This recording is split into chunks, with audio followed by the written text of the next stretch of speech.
You thought you were gonna be watching Neku Sakabaru versus Jack Cayman, but it is I, Combo Breaker, here to plug several different things. Oh god, here we go again with your plugs. Yes. So first up is a plug for my Discord, which you'll find in the description down below. I really hope you guys join. It's a lot of fun there, guys. You post memes, talk to me, suggest battles, and even get hints for what my next fight's gonna be. Despite how stupidly cryptic they get, to the point where they don't even make sense until you know what the next fight is. But also, way more importantly than my Discord, is I now have merchandise. Have you ever wanted to wear a shirt with Captain Fishbowl head on it? Or a shirt with myself on it? Well, you're in luck. In the description down below, you'll also find links to both of my new shirts. They look absolutely amazing, and you guys should definitely go check them out. And finally, have you ever wanted to know who won any episode of Combo Breaker, but you're too lazy to click back and go look? Well then, look down in the description again, because guess what? There's a link to a Google document made by Z-Dog and myself listing every single character that's ever been on my show, who they fought, whether or not they won or lost, and how many wins and losses they have. It's a really helpful tool if you just need to go back and check a win-loss record of a character. Anyway, without further ado, let's get on with the episode. Step inside my twisted world, where heroes will collide. Villains are the only evil, there are no fucking sides. Every match will test their stats, every loss and win are weighed. Any chance they thought they had could all end up in vain on Combo Breaker. Do you want to play a game? Oh, I get it, because these two guys are thrown headfirst into a game of extreme violence where everybody and their fucking grandma wants to kill them. But you know, there's a huge difference between Jigsaw's games and then Deathwatch or the Reaper's games. You see, today's combatants' chances at survival hinges on their badass combat skills, cool-ass powers, and downright brutal weapons. Whereas for Jigsaw, it's just kind of a fucking crapshoot on if you die or not. Kinda like Heroes Down Special. Ah, fond memories. Oh, don't act like this whole death game connection is why you want to do the fight. We all know you want to do this episode, so you could call the music The Mad World Ends With You. Well, I mean, yeah. I'm just glad we're going to more serious matchups for now. Yeah, for now. Oh, wait, what was that? Oh, nothing. Allow me to introduce today's combatants. Jack Cayman, the psycho-slaughtering star player of Deathwatch. And Neku Sakabaru. Spoiler alert, Neku Sakabaru, the star player of the Reaper's game, and the champion of the composer. Hey, I've got a great idea. Let's play a game. Every time we play one of your, games, I put air quotes around the word game, by the way, but every time we do one of these, one of us gets really pissed off or really confused. So how about we just not play a fucking... Alright, so I'm going to describe a game and I want you to guess who made it. Sure, fine, just ignore what I said. Go ahead and do your stupid plot synopsis or whatever the hell you're doing. Okay, so imagine a game with beautiful cel-shaded black and white comic book style graphics, where the only actual color is the blood red that explodes out from your enemies like a water balloon full of Kool-Aid when you rip them a new asshole with whatever weapon you can find. Now imagine this game stars a badass psycho slaughterer who brutally executes all of his enemies just to rise through the ranks of a game based around killing your enemies in the most horrifically violent way possible. And now imagine this whole game is run by a damn near immortal pimp and his hoe, who's constantly beating the shit out of him and nearly killing him. And actually killing him several times. Who the hell is the pimp in this scenario? Well, with a premise like that, I can only assume it's made by like Rockstar or Gearbox. Actually, that's just Torg's Badass Dough and Badass Attitude from Borderlands 2. Actually, while it sounds shockingly similar to that, what if I told you this game was actually made by Sega? Sega. Like Sonic the Hedgehog and Hatsune Miku. That's Sega. Yeah, that company beyond the blue blur also made Mad World. Well, you know what? That would actually explain why I had one amazing game and then went into the not Sonic bin. Or in other words, the fucking trash can, because God forbid Sega make a game other than fucking Sonic the damn Hedgehog. Frank, what the hell are you doing, man? That's my character. I'm the trash man. I come out, I throw trash all over the ring, and then I start eating garbage. That's no good. Well, if Jack Cayman over here wants to kill all these aliens, monsters, psychos, cowboys, and samurai, he's gonna need a shit ton of weapons to do it. Damn, is there anything that Jack doesn't kill? Not really. If you're in his way, you're probably gonna die. Alright then. We'll start things off with this kick-ass metal arm that has his 2 chainsaw blades in it. You know there's only 1 chainsaw blade, right? No, look, there's 2 right there. I mean, he uses it for ridiculous shit. Look, he's like ripping those people to shreds. Dude, that's not the same Jack Cayman that we're talking about. What? Yeah, it is. It says in the story mode, Jack Cayman. Well, yeah, it is Jack Cayman, but it's not the one from Mad World. That's the one from Anarchy Reigns, a completely different Jack. What the hell, you just said it was him? What kind of bullshit are you trying to pull? Look, Anarchy Reigns is an alternate universe to the masterpiece known as Mad World. Oh god, here we go. This better be good. You see, the world of Anarchy Reigns does house many fanfare Mad World characters like Jack Cayman and the Black Baron, but they are very different. I mean, look, Jack's outfit is completely different. He's no longer black and white. His metal arm has 2 chainsaw blades in it instead of 1, and it doesn't even look like he has a metal hand on that metal arm. So there's a few design changes. That really isn't good evidence for a whole nother universe. Okay, how about the fact that Black Baron is in the game, even though Jack killed him at the end of Mad World? Okay, whatever, he's come back from death before. So I fail to see how we can't include this game or how it's not even the same Jack. Okay, how about the fact that Bayonetta, you know, the god-killing, half-naked, gunslinging witch, is in Anarchy Reigns as a playable character who's canon in the story. Okay, you made a valid point. I'll just go throughout all my Anarchy Reigns research. Fucking Bayonetta. Every time she crosses over, she fucks everything up. I'm looking at you, Smash 4. That was a perfectly fun and balanced game until you and Cloud came in and said, hey guys, can we play our overpowered combos and our sword that is so large we're clearly compensating for fucking something. Anyway, starting out with his weapons, Jack's signature weapon is his badass metal arm that he can use to cave in his victim's skulls, or if he's in more of an Evil Dead mood, he can extend out a chainsaw blade Ezio style. This chainsaw blade allows him to cut through his enemies like a hot knife through butter, or cut through giant metal objects being thrown at him, but more on that later. Yeah, but sadly his arm isn't perfect. It does actually have limited gas that can run out if Jack's constantly using his chainsaw. But luckily this thing refills its own gas faster than enemies can possibly approach him. Well, as long as he retracts that chainsaw blade first. Man, I gotta ask him how he made a self-regenerating fuel weapon. I feel my flamethrower could really benefit from that. What do you need a flamethrower for? You and I could easily destroy the multiverse with a flick. So why are you gonna waste your time with a fucking flamethrower? Well, how the hell else am I supposed to cook my toast if we don't have a fucking toaster? Just fucking make toast! You've pulled other shit out thin air before like I had a couple of episodes ago. That's actually a very valid point. Gah.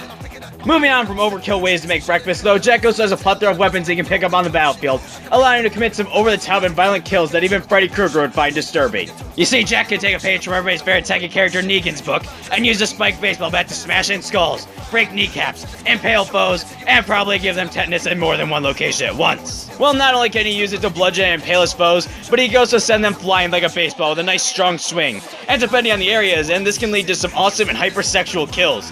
Is that a cutout of a giant naked chick with spikes on her breasts and...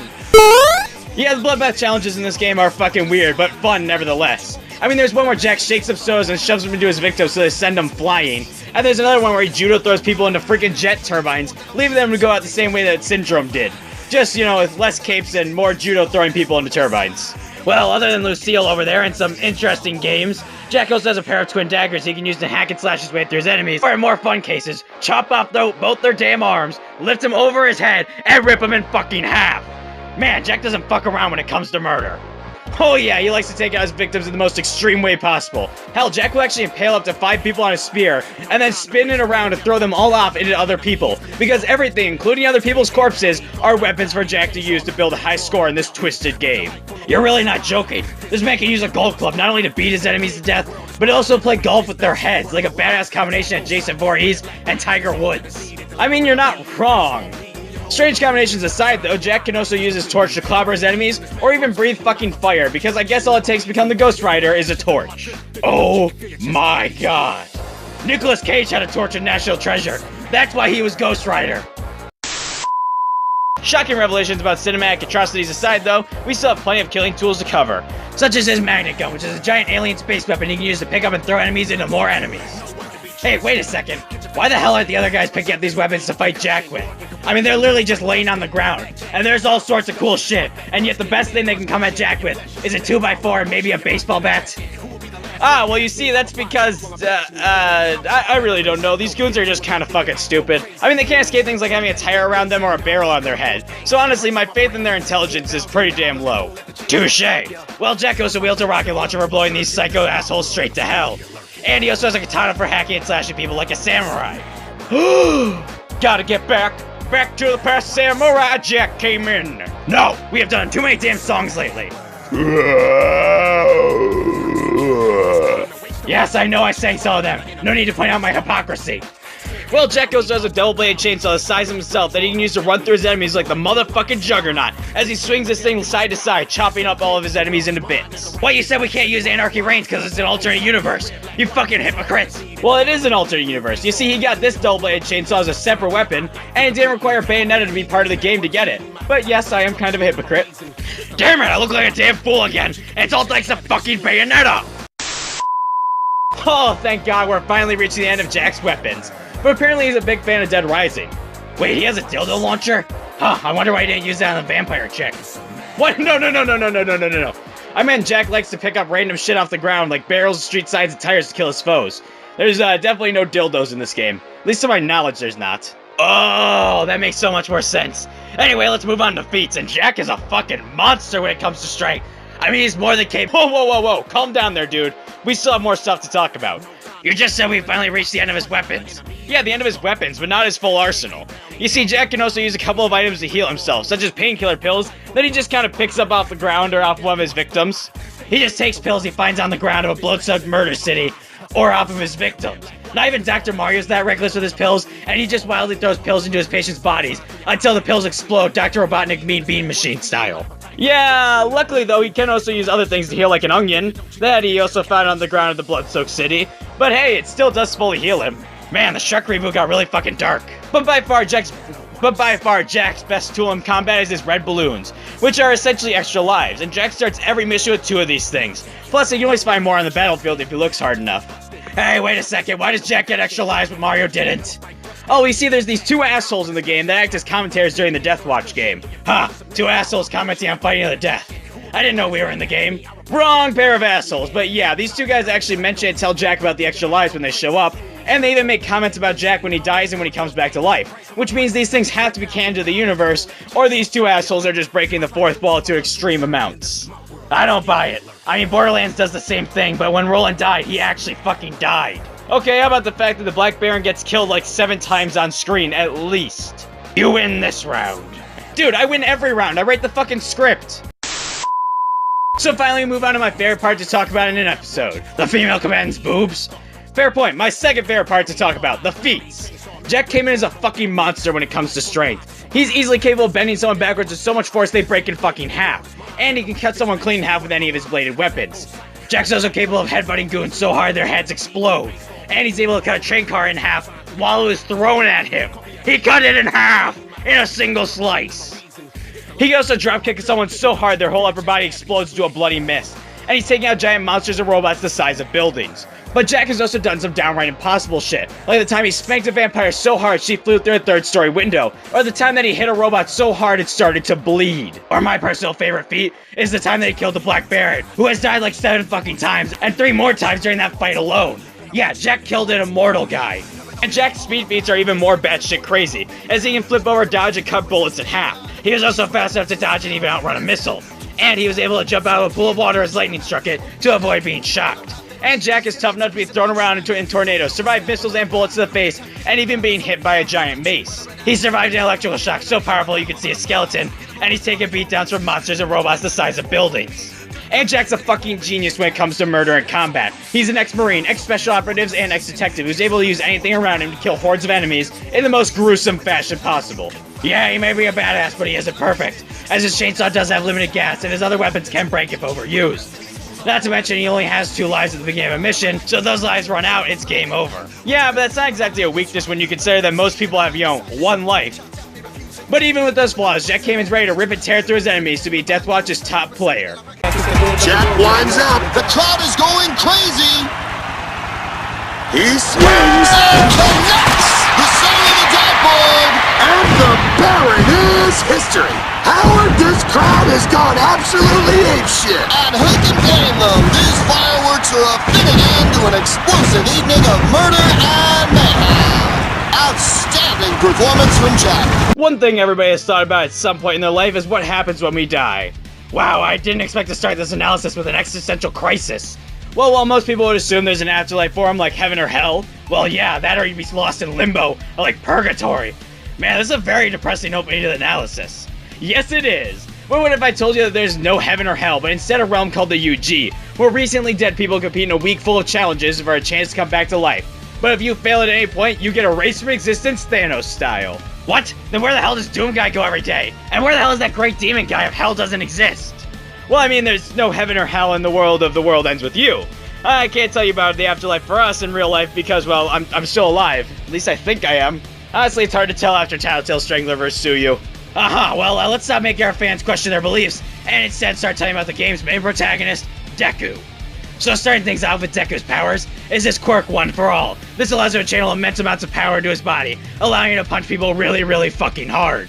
Buddy, we aren't talking about Deku. Yeah, we are. It says right here in the script, Deku. Hell, it even says it during the game. He says, my name is Deku. Yeah, no, his name is Neku. Yeah, Deku. No, listen, it's Neku with an N. Neku.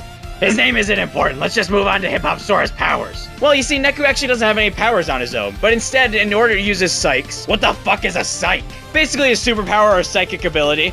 Alright then, continue. Anyway, in order to use any of these powers, he needs to have pins. What the hell is he gonna do with some pins? Pop a fucking balloon? Haha, suck it, Pennywise. Well, actually, no. You see, these pins allow Neku to use a variety of, well, downright insane powers. Oh, yes! I always love talking about badass powers. But before we can talk about all of his special psychs, we need to talk about Neku's player pin, which allows him to do a couple of things, such as read his enemies' minds, which as you can imagine is a pretty useful battle tactic. But he can also use his player pin to imprint memes into people's heads. I fail to see how putting a picture of SpongeGuard in someone's head would affect them at all, let alone be an effective battle strategy. Well, you don't need to actually, because you see, in the world of The World Ends With You, memes are simple short phrases you can imprint into someone's head to influence their actions. Although real-life memes have done that in the past before. Area 51 raid. Zero Dragons! Why the hell are they called memes then? Because Square Enix likes to think they're hip and young and cool, but they really aren't. I mean, they called the remake of this game Final Remix. If that isn't trying too hard to be cool, I really don't know what is. Touché! Well, with this player pin explained, now we can actually move on to his combat-based powers. Yes! However, Neku is like a Costco of pins, and we really don't have time to name all of them. So instead we're gonna list the powers he can use them for. Oh jeez, yeah, god. This guy's a hoarder. But we can focus on fighting Neku help if he survives this fight. I mean, look at his opponent. He's like 99% badass, 1% kick-ass, and 100% gonna kick his ass. That joke was so bad. Oh god. I know, that's why I said it. Anyway, Neku can use his pins for a number of cool psychic powers. Like straight up telekinesis he can use to pick up and throw things like cars. Or he can straight up pick up and choke people Darth Vader style. Like he did with the best partner in the game, Shiki. Strangle people like Darth Vader. Thank you, but telekinesis isn't Neku's only trick, as he can actually manipulate the elements like ice to create ice spikes to cut his enemies to pieces like Sub-Zero. Or he can strike them with lightning to shock them and even stun them in place. Or he can use my favorite element, fire, to create pillars of fire across the battlefield to incinerate his opponents like a hip-hop Ghost Rider. Or he can create orbs of water that somehow hurt his foes, because apparently he's like Mermaid Man and just launches balls of water at everyone. Evil! Well, Neku can also levitate, turn invisible, and even teleport, allowing him to escape from and even get the jump on his enemies. He can also create a blast of energy Dragon Ball style to hit his opponents from a range, or if he wants to go all out back steakhouse on his foes, he can create energy boomerangs to launch at them. Neku also has pins that can cause earthquakes, and even make a meteor shower that rains down, taking out every foe on the battlefield dinosaur style. Why the hell do these pins have so much damn power in them? First, they are small tin pins, yet they can cause natural fucking disasters. Yeah, these things are really strange. I mean, Neku has one that can create a giant string across the battlefield to damage foes, and he has another one that allows him to just slash at people with energy attacks, kind of like Goku Black and Fighter Z. That's not even the end of what Neku can do either. He can actually create fucking black holes to suck in all of his enemies, trapping them in place, allowing him to freely wail on them, like a Smash Brothers sandbag. And I don't think Neku is all about overwhelming his opponents with psychic power, as he does actually have ways to sustain himself in battle, as any good RPG hero should be able to do. Like he has this pin of a can of soda that somehow heals him, because apparently having an image of soda just means you now have that soda. What the hell are you doing? I'm getting some Dr. Pepper, obviously. That's how it fucking works. Well, depressing revelations on how printers work aside, Neku can actually steal his enemy's health to add it to his own, as well as create a barrier that steals health from anyone who hits it. Wait, don't tell me he can only use these barriers on his friends, just like Ninten. Yeah, no, for once we have a psychic kid who can actually use his shields on himself. Well, it's official, Neku's better than Ninten. Not like it's that hard to pull out because Ninten's kind of a punk-ass bitch. Well, with Neku's stockpile of psychic abilities out of the way, we can finally talk feats. You see, Neku's actually pretty damn strong, as he can fight and completely obliterate the noise equivalent of vultures, giant bats, rhinos, and even kangaroos. What the hell do you mean noise equivalent? Well you see, Neku actually fights these creatures called the Noise, which are animal-looking monsters the Reapers use to eliminate players from the game. That seems like something we should have brought up earlier, but whatever. Anyway, Neku has also fought and killed 3 Game Masters, one of which was the size of a building. He's also managed to beat his ex-partner and, spoiler alert, composer of the game, Joshua. And keep in mind, while Joshua was restricted, he was able to send the moon flying at the earth at high speeds, and Neku beat him while he was unrestricted. Hell, Neku himself can create a black hole the size of himself. Fucking Joshua, I hate that asshole. Out of all 3 partners you get, he's the fucking worst. Shiki is cute and quirky and her powers are fun to use. And then you have Beat, who's funny and dumb, but he hits like a fucking truck. But fucking Joshua is an asshole, whose powers are impossible to properly use. Out of all 3 partners you get, I use Joshua the least. So for all of week 2, I was practically doing solo fights against fucking bosses. Wow, you really hate Joshua. Yes, I fucking hate Joshua. And to add insult to injury, this asshole is the final boss of the game. He also shot-killed Neku, a 15-year-old, and then put him through this fucking game 3 times, and even endangered Shiki, who didn't deserve any of this shit. She's just so nice as he endangered her again. And Neku didn't deserve this shit either. I fucking hate Joshua. He's a son of a bitch fucking piece of shit. Sorry, I just really fucking hate Joshua. Let's just move on to his speed feats, damn it. Well, Neku's pretty fast as he can dodge bullets from Reapers. He can also fight several animals, including rhinos at once. And for a frame of reference, a rhino can actually charge at 34 miles per hour. Plus, Neku can actually react to and fight against enemies who can dodge his light and lightning-based attacks. Neku's durable enough to take hits from large noise like rhinos, giant bats, as well as building-sized Reapers. He can also withstand the pull of a black hole the size of himself, and he can even take hits from Joshua while he's going all out. Plus, Neku's actually incredibly skilled in combat. He's one of the only players who can use almost every pin in the Reaper's game. He's fought and beat 3 Game Masters and a bunch of Reapers. Hell, he even beat the composer who's been alive for thousands of years. Yeah, but he isn't exactly the smartest in non-combat scenarios, as Joshua and Shiki did most of the puzzle solving, which is one of the only reasons he survived the first 2 weeks. And while he did do most of the work during week 3, there wasn't much puzzle solving, as during that week he was just kind of trying to kill the composer. Yeah, Neku isn't perfect. His pins have limited uses before they need to recharge, and Neku himself is only 15, so he's not exactly a trained killer. Also, he can't use any pins unless he's bounded to someone else, but as we explained last episode, thanks to our void rule, this won't matter much. In other words, this won't be a factor because it makes the fight undoable otherwise. But at the end of the day, with 3 games under his belt and a bag full of pins, Neku's ready to put an end to the noise.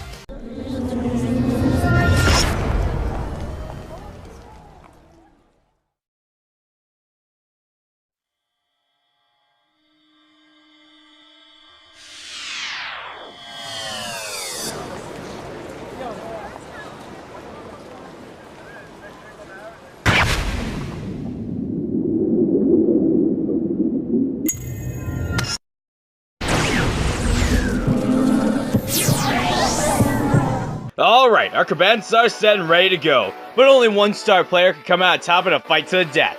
Let's settle this! Jack Cayman is walking through the streets of a rundown city when a loud voice echoes through the streets that a new person by the name of Neku has taken the #1 spot in Death Watch. Jack looks at the scoreboard change as he hops onto his motorcycle and rides over the Chinatown part of the city. As Jack arrives, he sees a kid wearing a purple hoodie and headphones leaning against a wall. Jack gets off his bike and looks at the kid for a few moments before smirking.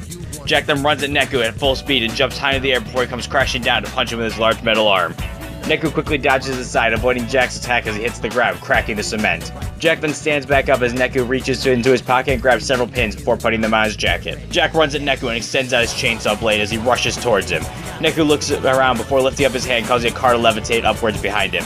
Neku then launches the car at Jack, who cuts it in half while he continues to rush towards Neku. As the car pieces fall to the side, Neku fires several energy blasts at Jack, hitting him in the chest several times. Neku then rushes at Jack before slashing at him with several quick energy strikes that Jack blocks with his metal arm. Neku's pin then runs out of energy as Jack puts down his guard. Neku digs through his pocket for another pin as Jack gut punches him before grabbing him and headbutting him several times. Jack then keeps a hold of Neku as he stands there dazed. Jack quickly uppercuts him, hitting him high into the air, and before he can fall to the ground, Jack drop kicks Neku through the wall of a ramen shop. Jack smirks as he walks over to a wooden crate and smashes it open, revealing a katana.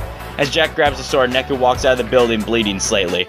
Neku then levitates slightly higher into the air as meteors start to rain down. Jack quickly draws his sword and dashes between the meteors, ending his sprint in front of Neku. As Jack resheaths his sword, all the meteors behind him split into pieces and crumble onto the ground. Jack then knees Neku in the gut before grabbing his katana and hitting Neku in the head with the blade's handle.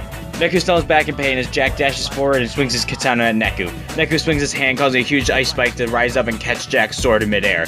Neku then creates a pillar of flames underneath the ice, causing it to melt into a puddle of water under Jack's feet. Jack looks at Neku confused for a moment, but as Neku launches a bolt of lightning at the puddle, electrocuting Jack severely. As Jack stands there stunned from the shock, Neku creates 2 energy boomerangs and throws them at Jack, hitting him in the head. Neku then dashes at Jack and slashes towards him with energy attacks as Jack grabs his hand with his normal arm before extending out his chainsaw blade with the other arm. Jack then revs up his chainsaw as he shoves it into Neku's body, letting it spin for a bit, before he rips out and throws Neku against a wall. As Neku's body hits the wall, it slides down with blood pouring out of his wounds. Jack then walks over to Neku and kicks him in the stomach, before he picks him up and starts to slam his body against the wall over and over again. Neku starts to cough up a lot of blood as he weakly lifts up his arm, causing a small black hole to form behind Jack. The black hole starts to suck Jack Cayman in as he drops Neku. Jack then stabs his chainsaw blade into the ground to hold himself in place as Neku gets up barely breathing. Quickly activates his drink pin, causing a soda to appear in his hands that he quickly drinks, healing his wounds. Neku then stabs his fingers, causing the black hole to close as Jack retracts his chainsaw blade. Jack looks around for a new weapon before rushing towards a spear that's stuck in the ground. Neku then puts out his hand and lifts Jack into the air by his neck as he starts to strangle him. Jack then tries to break free as Neku lifts up his other hand, causing a spear to levitate high into the air, before it comes flying at Jack, impaling him through the skull and tearing his head off of his body.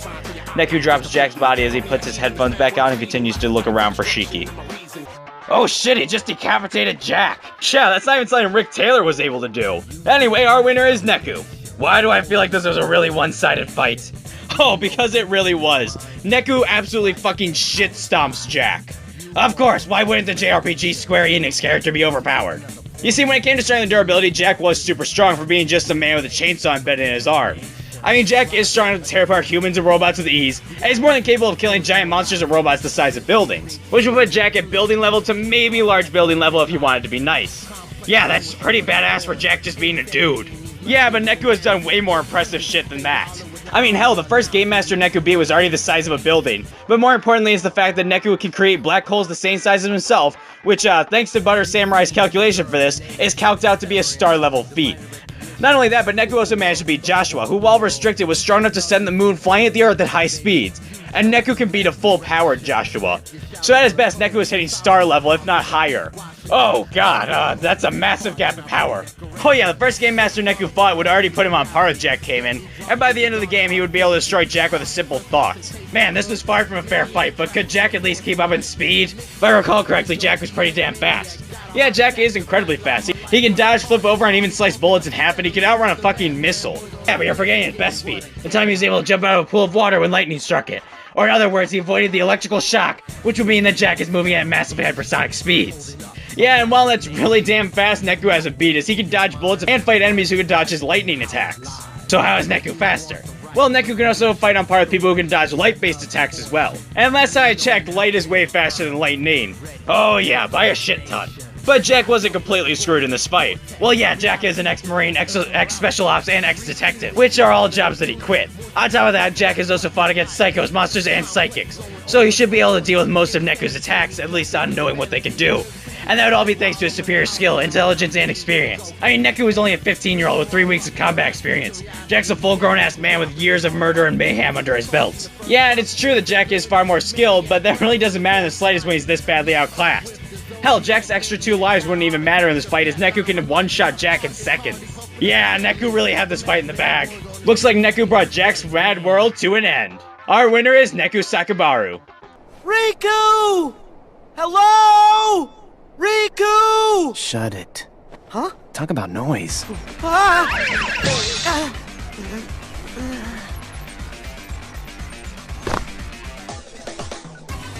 Sora, right? Yeah, but, how do you know that? Looks like you're not a player. A player? Come on, keep up. In the game. Players get marked with the time limit. And this game, I can't afford to lose. I need my game partner. Next time on Combo! I'm not even gonna do this bullshit again. I want to give a huge thanks to Ghost Host Boy for doing a quick edit of Tiger Woods as Jason Voorhees. It looks amazing, and I want to give another huge thank you to Butter Samurai for calculating that black hole feat for me. They were both huge helps for this episode, and I just wanted to give them a shout out. Anyway, where was I? The next time. Oh god, I'm so excited to see what it is. Based on the hints you put in the Discord, it looks like it's gonna be an awesome one. Although I'm really confused why you posted an L for... Oh no! No, no, no, no, no! Next time on Combo Breaker!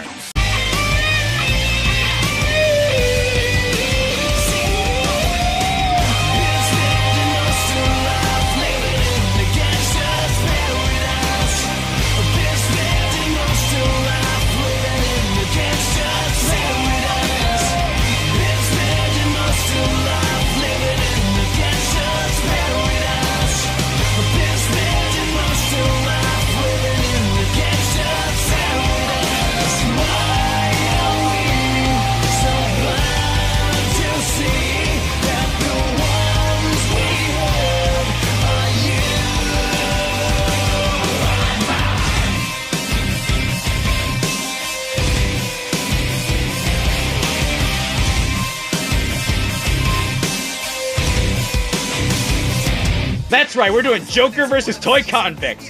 Why? I thought we were done with Alpharat shit for a while. Yeah, no, we gotta do a fight between the two strongest thieves in fiction. Joker from Persona 5 and Toy Convict. Alright, well, let us know what you think of the fight in the comments down below. Yeah, let us know who you think's gonna win, and have a great day, guys. Also, like, comment, and subscribe.